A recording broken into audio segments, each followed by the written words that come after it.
Hi, my name is Dakshana Bascaramurty, and I'm the author of This Is Not the End of Me.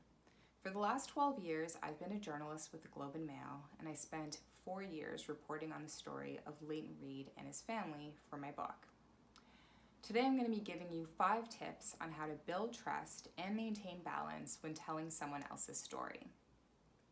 Now, normally the reporting that I do is a lot of news feature writing, and so sometimes it's a story turned around in a day, sometimes it's a story turned around in a couple of weeks, and I do a lot of interviews, but nothing was quite like the experience of writing this book, where it was 4 years of my life devoted to really building a trustful relationship with people that I grew to have a lot of fondness for, and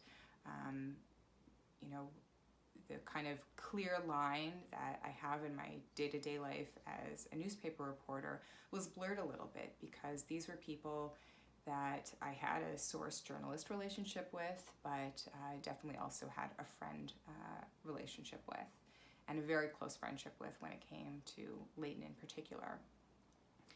So the 5 tips that I have that kind of address how to balance this relationship and also build it so that you get kind of the richest stories possible from the people that you're speaking to are as follows. Number 1, keep a journal. Number 2, don't feel beholden to your questions. Number 3, remind the people that you're speaking to constantly that you're reporting on them. Number 4, make sure you designate quiet time. And number 5, put important dates in your calendar. So let's start with number 1, keeping a journal. So many of the interviews that I do go on for an hour or more sometimes. And in the case of Leighton and his family, I would sometimes spend a whole day in his house with him, and I would have hours and hours and hours of tape to go through. So a lot of these interviews I didn't revisit until months or even years later, when I actually sat down to write the initial draft of this book. And in that time, there was a lot that I normally would have forgotten, and I would have then had to kind of listen to every single interview from top to bottom. But what helped a great deal with bringing my mind back to those moments, and also, just making the whole transcription process more efficient, was keeping a journal. So it wasn't anything formal. Sometimes it would just be notes that I would jot down in email and send to myself, or kind of a, Google document that I kept adding to. But I would just keep a log after every time that I spoke to Leighton or anyone in his family. It would be sort of a mix of my impressions of the interview, maybe some key things that stood out to me that he or other people had said. Sometimes there would be little reminders for me of, okay, he mentioned this today, so make sure you follow up on that in another couple of weeks. And then also just the kind of notes about tone and appearance, and just all of the sort of color description that was possible, during a video interview or a phone conversation.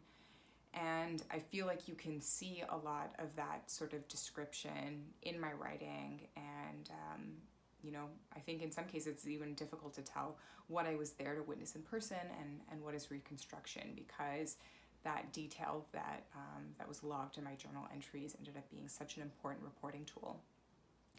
Number 2, don't feel beholden to your list of questions. So, every interview I go into, whether it's a short news story that I'm doing, or, the many, many, many conversations I had with Leighton for this book, I would always have a list of questions or topics to talk about, but I never let myself, be limited by those. A lot of times I would let Leighton take the lead in sort of directing where our conversation went, and even though I sometimes face time constraints with my newspaper reporting, whenever possible I try and give sources as much time as I can, and I try not to cut them off, because there is this very kind of unbalanced transactional relationship between journalists and sources, where we're the ones that are taking up their time.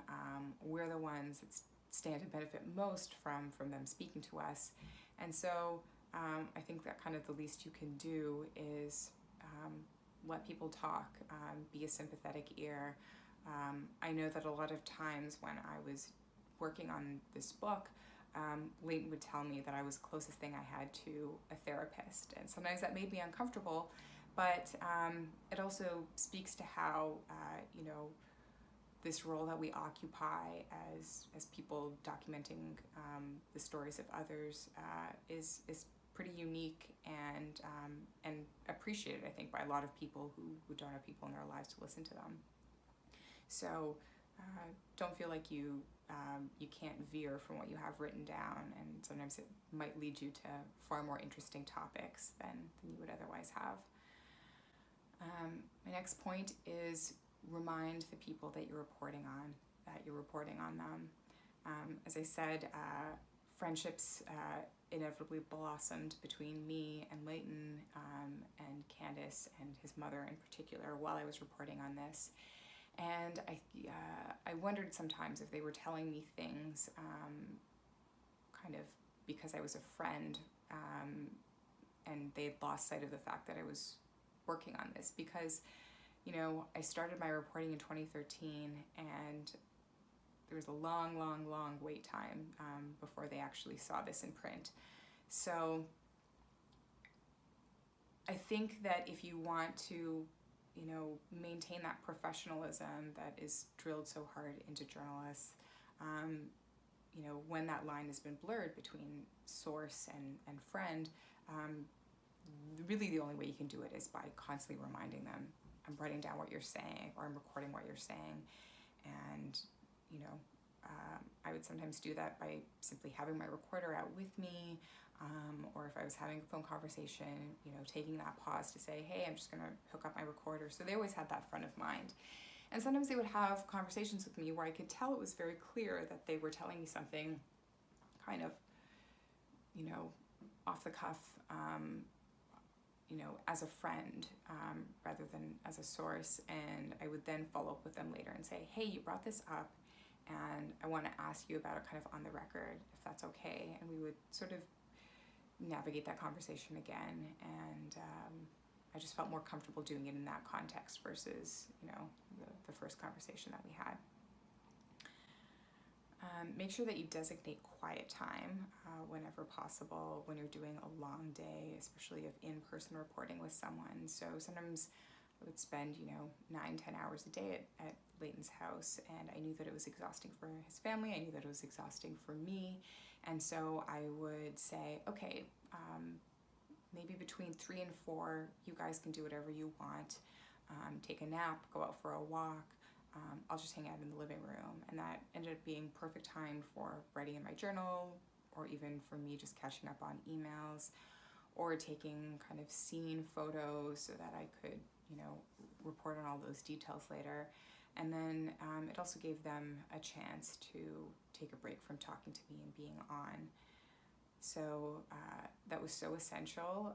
Again, it's very draining to constantly be followed around and have someone telling your story. So make sure that you give yourself and the people you're reporting on that space and that time. The last point I want to make is that you should put important dates in your calendar and follow up with your sources on those dates. This is good for reporting, just because,